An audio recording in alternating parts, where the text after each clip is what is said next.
अस्सलाम वालेकुम। गुलशेट अगर तव्हां सां गॾु आहे। अॼु असां जाइज़ो वठंदासीं सनत तज़मीन जो। इंटरव्यू जे दौरान टे सनतूं आहिनि जिन जे बारे में घणो पुछियो पियो वञे। हिकिड़ी सनत आहे सनत तज़मीन, ॿी आहे तलमीह ऐं ॿी आहे तलमीह। पोइ अॼु असां पहिरां सनत तज़मीन जो जाइज़ो वठंदासीं, उन खां पोइ वरी सनत तलमीह ऐं तलमीह ॿिन्हिनि जो जाइज़ो वठंदासीं। अचो ॾिसूं त सनत तज़मीन जी जेका वस्फ़ कहिड़ी आहे। ज़फ़र अब्बासी पंहिंजे किताब सिंधी शाइरी जूं सिन्फ़ूं ऐं सनतूं में लिखे थो त तज़मीन जी लफ़्ज़ी माना आहे क़बूल करणु, ज़ामिन करणु, पंहिंजी पनाह में वठणु या विच में वठणु। इस्तलाही माना मूजिबि कंहिं शाइर जे पूरे बंद या मिसरा, सिट या मिसरा, सिट जे हिकिड़े टुकड़े पद खे पंहिंजे शेर में कतब आणण खे तज़मीन चइबो आहे। किन किताबनि में उन लाइ उहो शर्त लागू ॼाणायो वियो आहे त हिन में जंहिं शाइर जूं सिटूं इस्तेमालु कजनि थियूं उनजो तख़लुस या नालो ज़रूरु ॾियणु घुरिजे। घारिज जे लिहाज़ खां तज़मीन छहनि क़िस्मनि जी थिए थी। पहिरियों नंबर, कंहिं शाइर जी हिकु सिट सां पंहिंजी हिकु ॿी सिट मिलाइणु। ॿियो नंबर, कंहिं शाइर जे दोहे सां पंहिंजी हिकु मिसरा या हिकु मिसरा सां पंहिंजो दोहो मिलाइणु। टियों नंबर, कंहिं शेर जे मुतले ते पंहिंजो मुतले लॻाइणु। चौथों नंबर, कंहिं शाइर जे मुतले सां पंहिंजूं टे सिटूं मिलाए मुखमस ठाहिणु। पंजो नंबर, कंहिं शाइर जे मुतले सां पंहिंजूं चारि सिटूं मिलाए मुसदस ठाहिणु।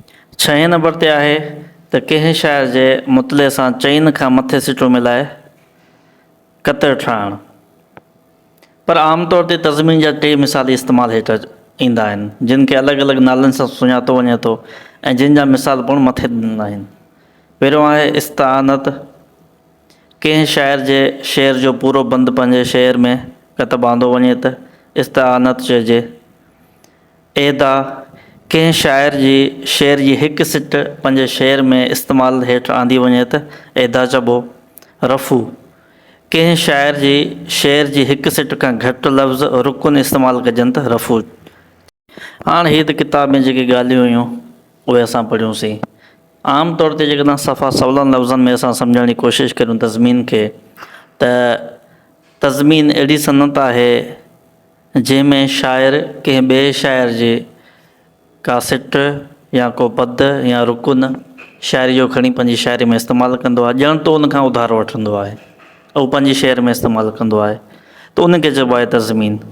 यानी पंहिंजी शाइरी में कंहिं ॿिए शाइर जी शेर जी का सिट हुजे, को पद हुजे या को टुकड़ो इस्तेमालु करे त उनखे तज़मीन चवंदासीं। हाणे अहिड़ो मिसाल असांखे क्लासिकल शाइर में मिले थो। शाह करीम जो हिकिड़ो शेर आहे, पाणीयारी सिर बहड़ो जरते पखी जीअं, असां सॼण तीअं रहियो आहे रूह में।